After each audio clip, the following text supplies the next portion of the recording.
Então, feitiçaria, abençoado, não tem poder.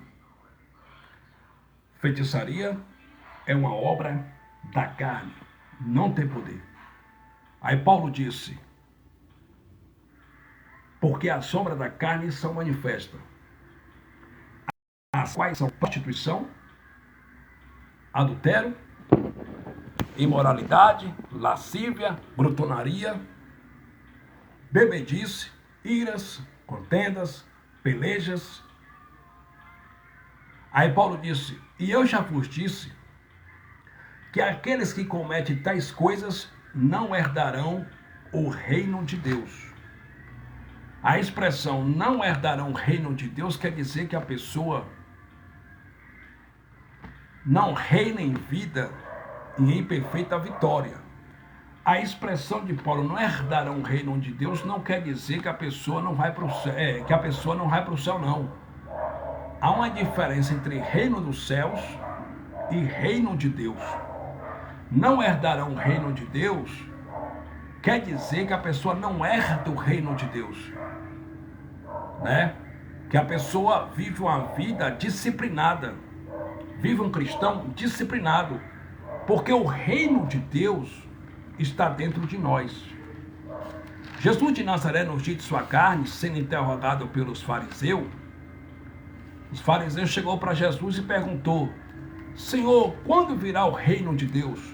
Né? Lá no livro histórico de Lucas, irmão Reginaldo Bertoso, os fariseus perguntou, Senhor, quando virá o reino de Deus? Aí Jesus de Nazaré disse assim, o reino de Deus não vem com aparência exterior, né? Livro histórico de Lucas, capítulo 17, versículo 20. Interrogado pelos fariseus sobre quando havia de vir o reino de Deus, respondeu-lhes e disse, o reino de Deus não vem com aparência exterior. Versículo 21. Nem dirão ele aqui ou ele ali, porque eis que o reino de Deus está entre vós. Então, antes da cruz, o reino de Deus estava entre os fariseus, entre os judeus. Depois da cruz, o reino de Deus está dentro de nós, que é o próprio Pai, dentro do nosso espírito. O reino de Deus não está entre nós. Estava entre os judeus lá, entre os fariseus antes da cruz. O reino de Deus está dentro de nós. E o que é o reino de Deus, irmão? É ir morar no céu? Não.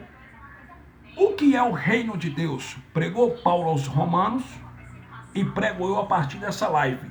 Romanos capítulo 14, versículo 17, Paulo disse, porque o reino de Deus não é comida e nem bebida, mas o reino de Deus é paz, justiça e alegria no Espírito Santo. Então, o reino de Deus não é comer nem beber. O reino de Deus é paz, justiça e alegria no Espírito Santo. E esse reino de Deus está dentro do nosso espírito. Está dentro de nós, que é o próprio Pai em nosso espírito. É o próprio Pai em nós. Então, o reino de Deus não é nem comida nem bebida, mas paz, alegria no Espírito Santo e justiça. Nós já estamos no reino de Deus. No sistema religioso, eles dizem que o reino de Deus é ir morar no céu. O Evangelho diz que o reino de Deus é paz, justiça e alegria no Espírito Santo. E esse reino de Deus não é físico. Esse reino de Deus, Reginaldo Bertoso, é espiritual. Porque em graça, repito, tudo é espiritual. Esse reino de Deus é espiritual. Quando você diz não às obras da carne, você começa a reinar em vida e em perfeita vitória. Você sente paz, alegria no Espírito Santo e a justiça do Pai habita na tua vida. O reino de Deus é paz, justiça e alegria no Espírito Santo. Então, 1 Coríntios 6, versículo de número 9 e 10, Paulo disse, não erreis, nem os devassos, nem os roubadores, nem os homicidas, nem os adúlteros, nem os que se prostituem, nem os avarentos herdarão o reino de Deus. Herdar o reino de Deus não quer dizer ir para o céu, não. Herdar o reino de Deus quer dizer não reina em vida em perfeita vitória, não desfruta dessa paz de espírito, não desfruta da alegria do Espírito Santo, não desfruta da justiça de Deus. Graça e paz, ministro da Nova Aliança, pregador do Evangelho da Graça, irmão Val Souza Aguiar, daí da Bahia. Seja bem-vindo à nossa live, filho de Deus, eleito, abençoado, graça e paz, meia noite para o irmão e para a tua família. Deus é contigo, Deus é conosco. Vamos que vamos pregando esse evangelho poderoso da graça de Deus. Então o reino de Deus, irmão Val, está dentro de nós. É paz, é alegria no Espírito Santo, é justiça. Só que no sistema eles pregam dizendo que os crentes vão para o reino de Deus, que quer dizer o céu. O reino de Deus, meu irmão, nós já estamos nele. Porque o reino de Deus é espiritual e está dentro de nós. Pregou Paulo aos Romanos e prego eu. Romanos capítulo 5, versículo de número 17. Paulo disse: os que recebem a abundância da graça e o dom da justiça reinarão por um só, a saber, Jesus Cristo. Nós já recebemos o dom da justiça, nós já recebemos a abundância da graça do Pai e estamos reinando em vida e em perfeita vitória. Já estamos no reino. Se nós estamos no reino, nós temos que reinar, nós temos que governar. E nós já estamos reinando em vida e em perfeita vitória espiritualmente.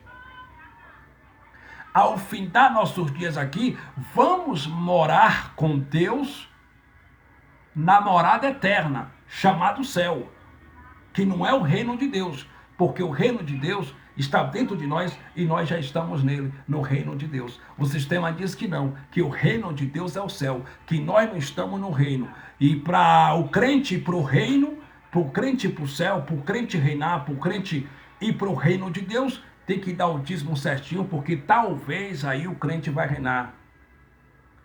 O crente tem que participar da escola dominical, porque aí, quem sabe, o crente vai reinar. O Evangelho diz que nós já estamos no reino e já estamos reinando em vida e em perfeita vitória, meu irmão. Por um só, Jesus Cristo. Estamos no reino ou não estamos? Estamos. E os pastores bonitos do sistema dizem: não, nós não estamos no reino, porque a nova Jerusalém não desceu do céu. Só vamos reinar com Cristo no milênio durante 1000 anos. Mas 1000 anos ali, abençoado em Apocalipse, é uma figura de linguagem. E os judeus entendiam de figura de linguagem e falavam por figura de linguagem. 1000 anos quer dizer que nós vamos reinar com Cristo eternamente. Esse eternamente quer dizer no céu. 1000 anos ali é uma figura de linguagem, que nós vamos reinar com Cristo lá no céu eternamente. Só que nós estamos já nesse reino. O reino do Pai já está dentro de nós. Nós já estamos reinando em vida e em perfeita vitória. O sistema não entende isso, como o irmão Reginaldo escreveu. Eles não entendem isso nunca. O irmão ali colocou Abba Pai, o pregador Val Souza Aguiar. Abba Pai, amém, Abba Pai, meu irmão. Nós já estamos no reino. Nós já chegamos, meu irmão, no reino do Pai.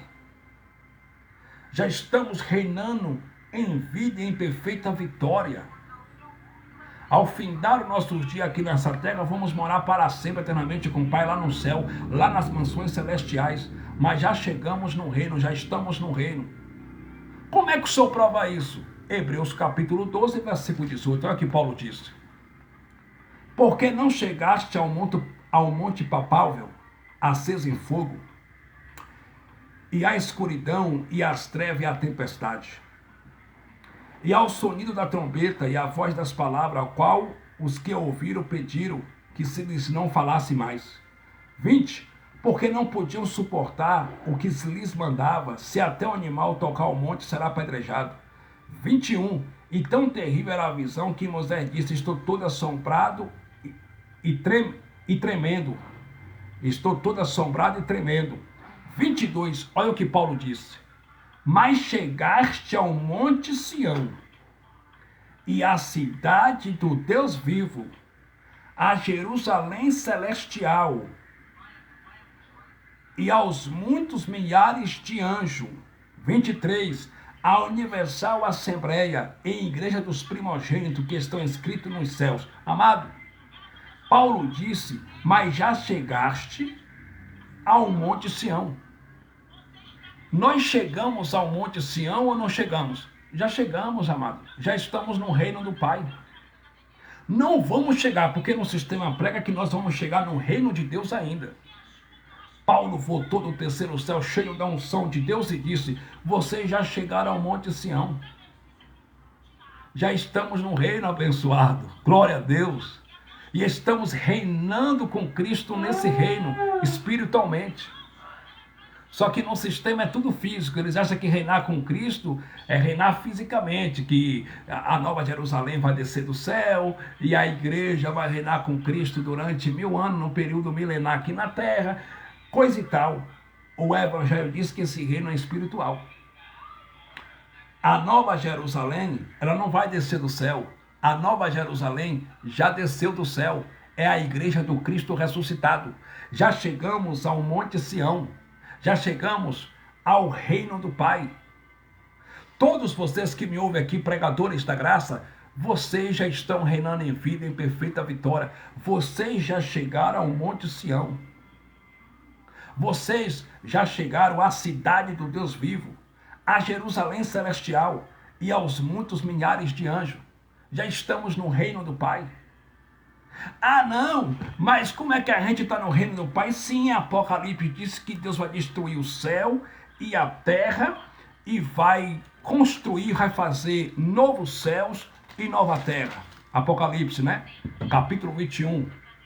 João disse assim, ó, e vi um novo céu e uma nova terra, porque já o primeiro céu e a primeira terra passaram e o mar já não existe. Aí os religiosos disseram, não, a gente não está reinando não, não chegamos no reino de Deus, a gente vai reinar ainda no milênio. Quando a Jerusalém celestial descer do céu, quando Deus destruir o antigo céu, a antiga terra, e Deus fazer de novo um novo céu e uma nova terra. Abençoado, isso aqui é uma figura de linguagem. Deus não vai fazer uma nova terra, porque Isaías disse que Deus construiu a terra para ser habitada e não para ser destruída. E a terra nunca vai ser destruída. Eclesiastes capítulo 1, versículo 4, Salomão disse, geração vai, geração vem, mas a terra permanece para sempre. Para sempre quer dizer eternamente. A terra nunca será destruída. A terra vai permanecer eternamente para sempre.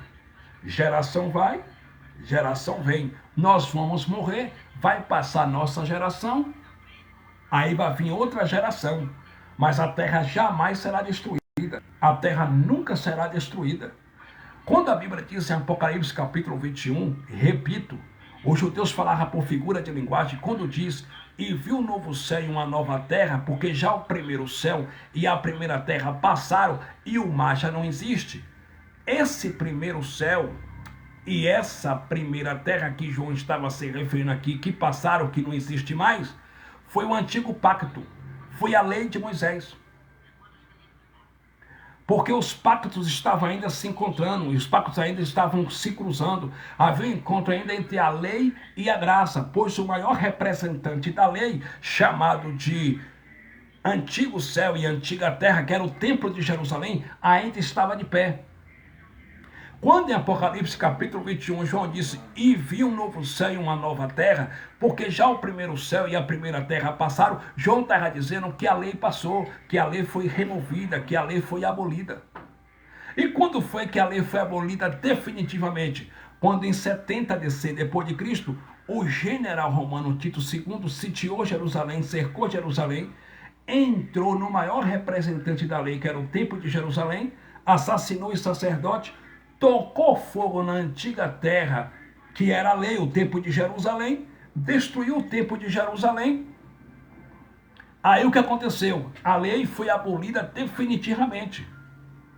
E quando João disse, Porque já o primeiro céu e a primeira terra passaram, e ele fala sobre novo céu e nova terra, é a graça, é o novo pacto, é a nova aliança. Nós já estamos no novo céu e na nova terra, chamado o ministério do Espírito, a graça de Deus. E essa graça hoje está plena. Essa graça hoje está plena para nós, está na sua plenitude. Porque antes de 70, essa graça não estava plena para todos nós na sua totalidade. Antes de 70, os pactos ainda estavam se encontrando, havia um encontro entre a lei e a graça. Os pactos estavam se cruzando ainda. Por isso que Paulo ainda raspou a cabeça, participou da festa de Pentecoste. Paulo ainda foi ao templo, porque os pactos estavam ainda se encontrando, se cruzando, lei e graça. Em 70 DC, com a derrubada do templo de Jerusalém, com a destruição do templo de Jerusalém, a graça se tornou plena na sua totalidade para nós, em sua plenitude. Hoje já estamos no novo céu e nova terra, chamado a graça do Cristo ressuscitado. E já estamos reinando em vida e em perfeita vitória. Antigo céu e antiga terra que foram destruídos foi a lei, foi o sacerdote, foi o sacrifício, foi o templo de Jerusalém, foi a Torá, foi a lei de Moisés. Novo céu e nova terra é a graça do Cristo ressuscitado, chamado ministério do Espírito, aonde nós estamos. Então, abençoados de Deus, nós já estamos no reino. E nesse reino, só vai te acontecer alguma coisa se o Pai permitir. Nesse reino, quem tocar em você está tocando em Deus. Nesse reino, o Pai suprirá todas as tuas necessidades. Nesse reino, quem destruir você está se levantando contra Deus, porque pregou Paulo aos Coríntios e prego eu. 1 Coríntios 3, versículo 17. Se alguém destruir o templo de Deus, Deus o destruirá. Porque o templo de Deus, que é a igreja, que sois vocês, que sois vós, é santo. Se alguém te destruir, está tentando destruir Deus. Se alguém tocar em você, está tocando no Pai. Nesse reino, nada vai te acontecer se o Pai não permitir, porque esse reino que nós estamos não é um reino frágil. Nós estamos em um reino inabalável. Pregou Paulo aos Hebreus em Hebreus capítulo 12, versículo 28. Pois que nós temos recebido um reino inabalável. E nesse reino, nós temos que segurar, nós temos que reter a graça, pela qual sirvamos fielmente a Deus. Então, eleitos abençoados, estamos num reino inabalável. Eu estou reinando em vida e perfeita vitória, eu estou reinando. Eu estou em um reino inabalável. Eu estou em um reino que não pode ser destruído. Eu estou em um reino poderoso, meu amado. Ninguém pode me tocar, a não ser que o Pai permita. Ninguém pode fazer mal a você, a não ser que o Pai permita. Estamos em um reino inabalável. Estamos reinando. Os crentes não reinam. Os crentes dizem que só tem comunhão com Deus quando come pão e toma suco de kisuke. Aí eles têm que repetir essas cerimônias, esses rituais de mês em mês, porque eles perderam a comunhão com Deus. Eles só têm comunhão com Deus quando comem um pedacinho de pão pumã e tomam um copo de suco de kisuke. Mas Paulo disse que o reino de Deus não é nem comida e nem bebida, mas é paz, alegria no Espírito Santo e justiça. E nós já estamos nesse reino. O religioso não desfruta desse reino. Por quê? Por causa da maldita da religião. Por causa da ignorância religiosa. Porque, repito, a função dos intitulados pastores não é libertar as vidas, é prender as vidas nas suas jaulas, nos seus cativeiros espirituais, chamados erradamente de igreja. Mas nós, povo da graça de Deus, já chegamos ao Monte Sião. Já estamos reinando em vida e em perfeita vitória. Então, eleitos, continue pregando esse evangelho. Continue pregando contra o sistema. Jesus de Nazaré, o que levou ele à cruz foi pregar contra o sistema. O que levou Jesus de Nazaré à cruz foi pregar contra o templo. Porque o templo era o maior representante da lei. E para os israelitas o templo era sinal da bênção de Deus. Era sinal do favor de Deus. Tu te lembra quando Jesus de Nazaré, ele foi levado perante as autoridades e as pessoas estavam ali acusando de diversos crimes, um dizia de uma maneira, outros dizia de outra. Livro histórico de Mateus, capítulo 26, né? No dia que Jesus foi preso lá no Getsemane, ele foi levado perante os sacerdotes, os principais dos sacerdotes, os príncipes dos sacerdotes, que eram os líderes religiosos, e muitos estavam lhe acusando. Mas o que levou Jesus mesmo à crucificação, à cruz, foi pregar contra o maior representante da lei de Moisés, que era o templo religioso de Jerusalém. As testemunhas estavam lhe acusando, ele fez isso, ele fez aquilo. Mas apareceu cerca de 2 ou 3 testemunhas e disse, ele pregou contra o templo. Livro histórico de Mateus, capítulo 26, versículo de número 55, diz assim: Então disse Jesus à multidão, saíste como para um salteador com espada e porrete para me prender. Todos os dias me assentava junto de vós, ensinando no templo, e não me prendeste. Mas tudo isso aconteceu para que se cumpra as escrituras dos profetas. Então todos os discípulos deixando fugiram. Versículo 57. E os que prenderam Jesus o conduziram à casa do sumo sacerdote Caifás, onde os escribas e os anciãos estavam reunidos. 58. E Pedro seguiu de longe até o pátio do sumo sacerdote, e entrando assentou-se entre os criados para ver o fim. Ora, os príncipes dos sacerdotes e os anciãos em todo o conselho buscavam falso testemunho contra Jesus para poderem dar-lhe a morte. Então, os príncipes dos sacerdotes, que eram os guias, os condutores dos judeus da lei judaica, os pastores do povo israelita, do povo de Israel, eles estavam buscando, juntamente com os anciãos, conselho a fim de buscarem falso testemunho contra Jesus para poderem lhe dar a morte, que era a crucificação.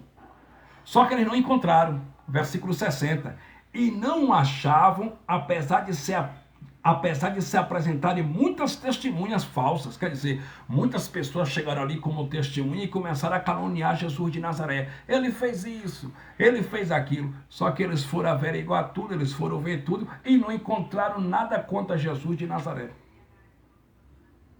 E não achavam, apesar de se apresentarem muitas testemunhas falsas, mas por fim chegaram 2. Olha, chegaram 2 testemunhas. E falaram o quê? Versículo 61 de Mateus capítulo 26.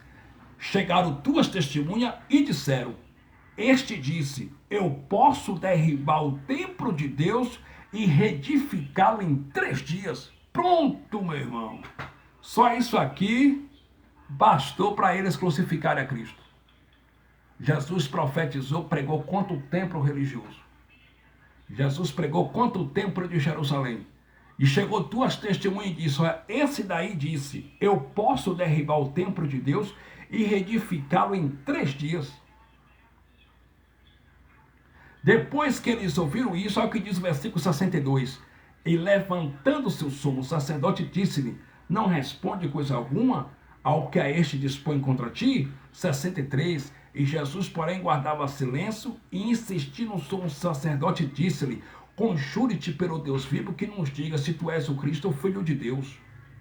Então, eleitos, abençoados, o que levou Jesus para a cruz, para a crucificação, porque eles estavam procurando, os principais dos sacerdotes, que eram os líderes religiosos e os anciãos, estavam procurando falso testemunho contra Jesus.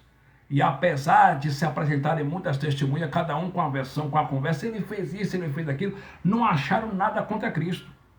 Mas depois que essas 2 testemunhas se apresentou e disse, olha, esse daí disse assim, ó, eu posso derrubar o templo de Deus e reedificá-lo em 3 dias, pronto. Isso levou Jesus para a cruz, para a crucificação. O quê? Porque ele pregou contra o templo. Todos os profetas que pregaram contra o templo, e Jesus também era profeta, ele era o profeta também da Galileia, conhecido como profeta da Galileia, ele também era profeta. E a Bíblia diz que ele era varão poderoso diante de Deus e obra, e também ele era profeta no seu dia também. Todos os profetas que pregaram contra o templo foram mortos. Jesus de Nazaré foi crucificado porque pregou contra o templo de Jerusalém, que era o maior representante da lei. Estevão foi morto apedrejado porque profetizou também contra o templo. Atos capítulo 7, versículo 47 e 48, Estevão disse: quem levantou o templo de pedra para Deus habitar foi Salomão. Mas Deus nunca habitou em templo de pedra, Deus sempre habitou em tendas em cabana. Versículo 48, Estevão disse: mas o Altíssimo, ele não habita em templo feito por mão de homem. Como disse o profeta, o céu é o meu trono. O céu é o trono de Deus.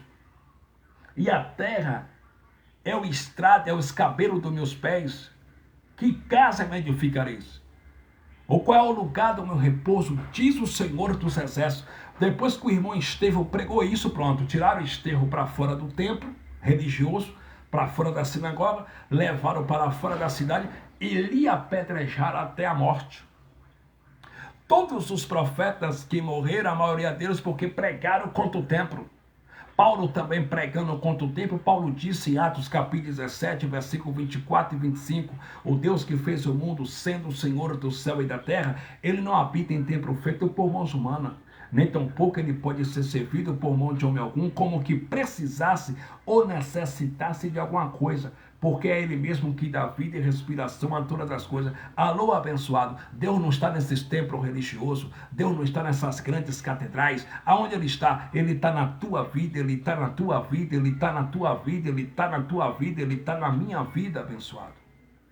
Ele não está nos templos, abençoado. Deus não está no monte, abençoado. Ele está na tua vida, ele está na minha vida.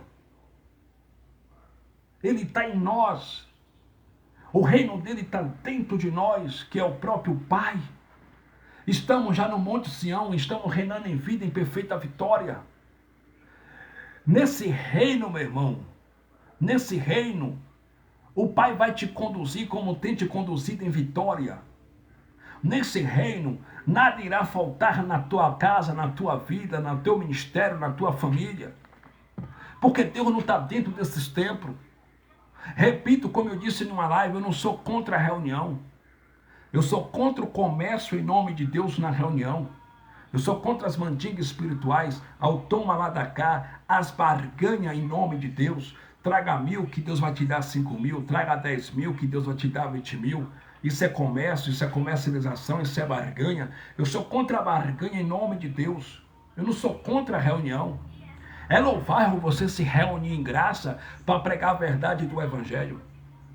A verdade do Evangelho, não a verdade dos evangélicos.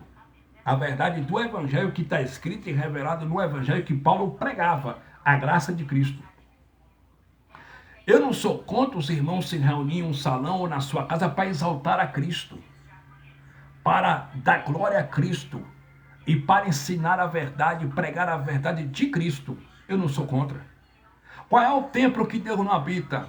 Aonde tem a soberba. Aonde o homem se intitula pastor, pastor presidente. Aonde se cobra dízimo em dinheiro mensal. Aonde se prega a lei de Moisés, a qual Cristo removeu, aboliu com sua morte na cruz do Calvário. Deus não está nesse lugar, ele está na tua vida. Agora, se você quer se reunir como igreja, até na tua casa, em um salão, para pregar o Evangelho sem comércio, sem comercialização, sem cobrar dízimo, sem fazer campanha, sem passar envelope, é louvável. É louvável. Você se reunir em graça para pregar a verdade do Evangelho, é louvável. Entende? Eu sou contra esse toma lá da cá. É contra esse comércio que está dentro desses templos, que esses intitulados pastores estão fazendo com os filhos de Deus. Eu sou contra isso. Eu não sou contra você se reunir como igreja para pregar a verdade do Evangelho, da graça do Cristo, o ressuscitado. Melhor noite, irmão Orlando Elizabeth. Seja bem-vindo à nossa live. Deus é contigo, Deus é conosco. Melhor noite para o irmão e para a tua família, debaixo da graça de Deus. Melhor noite para o irmão também Manuel Rosa, que Deus continue te abençoando pois o irmão já é abençoado com toda a sorte de bênção nas regiões celestiais em Cristo Jesus, desde antes da fundação do mundo. E eu encerro essa live dizendo para vocês, Efésios capítulo 3, versículo 20, pregou Paulo aos irmãos que se reuniam na cidade de Éfeso e prego eu aqui nessa live. Ora, aquele que é poderoso para fazer infinitamente mais, além do que pedimos ou pensamos, segundo o poder que em nós opera. O poder de Deus não opera no monte. O poder de Deus não opera dentro desses templos religiosos. O poder de Deus não opera nas campanhas. O poder de Deus não opera nos chamados congressos, nas chamadas conferências, nas chamadas cruzadas. O poder de Deus não opera em sacrifício. Pregou Paulo e pregou eu aqui nessa live. O poder de Deus opera em nós. Você sabia que dentro de você tem poder de Deus? E esse poder é o Evangelho. Pregou Paulo à igreja em Roma, que se reuniu em uma casa na cidade de Roma, e prego eu aqui nessa live. Romanos capítulo 1, versículo 16, disse Paulo: portanto, eu não me envergonho do Evangelho de Cristo, pois o Evangelho é poder de Deus. Poder de Deus não é profetizar, não é gritar, não é pular, não é dançar, não é pular de um pé só para ser um saci pererê. Poder de Deus, pregou Paulo à igreja de Roma e prego eu a partir dessa live. Poder de Deus é o Evangelho, quando é pregado sem comércio, com verdade e sinceridade. No sistema não tem Evangelho, por isso também não tem poder de Deus. O que opera lá é um poder enganoso, é o espírito do erro, é o espírito do engano, mas não é poder de Deus. Paulo disse que quando você crê nisso, Efésios 3:20, ele disse que ele é poderoso para fazer infinitamente mais, além do que pedimos ou pensamos, segundo o poder que em nós opera. Eu declaro como filho de Deus, receba o infinitamente mais de Deus nos teus negócios. Eu declaro como filho de Deus, recebam o infinitamente mais do Pai no teu casamento. Recebam o infinitamente mais do Pai na tua saúde. Recebam o infinitamente mais do Pai nos teus negócios, na tua vida sentimental, espiritual, no teu ministério, no teu casamento, na tua vida física, na tua vida financeira. Recebam o infinitamente mais do Pai. Vocês são prósperos, vocês são ricos em Cristo. Vocês já estão curados. O câncer, a cura do câncer já é uma realidade na tua vida pela pregação da fé, ô glória. A cura do diabetes já é uma realidade na tua vida se você crer. Ele é poderoso para fazer infinitamente mais, além do que pedimos ou pensamos, segundo o poder que em nós opera. As portas não vão abrir. As portas já estão abertas pela pregação da fé. Basta você crer, você receber e você tomar posse, porque eu creio, eu recebo e eu tomo posse. O milagre já é uma realidade na tua vida. O teu casamento não vai acabar. Por que que não vai acabar? Porque eu creio que nessa noite vocês estão recebendo o infinitamente mais do Pai na tua vida, no teu casamento, na tua família.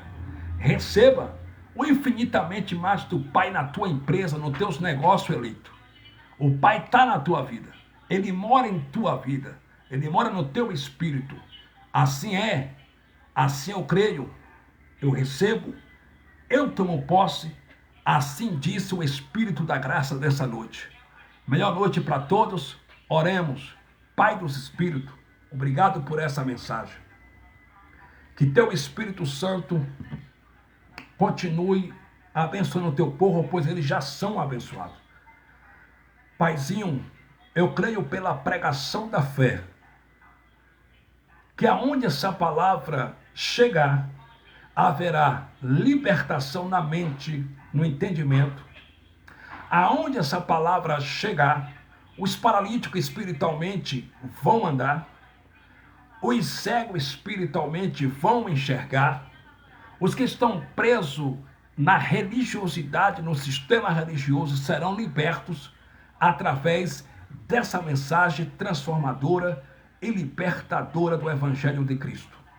Paizinho, continua com teu povo. Aleluia. Continua conosco. Pai dos Espíritos, eu declaro que essa já é a melhor noite das nossas vidas. Em nome do Cristo ressuscitado. Amém. Glória a Deus. Graça e paz para todos. Graça e paz aí para o irmão Reginaldo Bertoso. Graça e paz para o irmão Orlando Elizabeth. Para o irmão Manuel Rosa Santo. Graça e paz para o pregador aí Val Souza Aguiar, da Bahia. Graça e paz para o irmão Hélito, que estava em nossa live até no instante. Graça e paz para o irmão Antônio. Graça e paz, enfim, para todos os irmãos que participaram conosco dessa live abençoada. Compartilhe essa live, irmãos. Compartilhe essa live para que essa mensagem transformadora e libertadora do Evangelho alcance o maior número de pessoas possíveis, em nome de Jesus. Meus irmãos, eu tenho 2 canais aí no YouTube. Todos os 2 canais estão assim. Fabiano Santana, Pregador da Graça. Se inscreva no meu canal no YouTube e aperte o sininho para vocês receberem todas as notificações. Sempre estamos lá postando um vídeo novo, mensagem nova da graça. Inclusive essa mensagem vai para o YouTube. Então, vamos estar juntos aí pregando esse poderoso Evangelho. Irmão Reginaldo, compartilhe essa mensagem, nos ajude também aí. Amados irmãos, que Deus continue abençoando os irmãos ricamente e poderosamente. Irmão Hélito entrou de novo aí. Irmão Hélito, que o Pai continue te abençoando. Então, eleitos, essa foi a mensagem que o Pai me deu para entregar para vocês nessa noite. Já estamos no reino, reinando em vida e em perfeita vitória. Amém? Graça e paz e até a próxima live.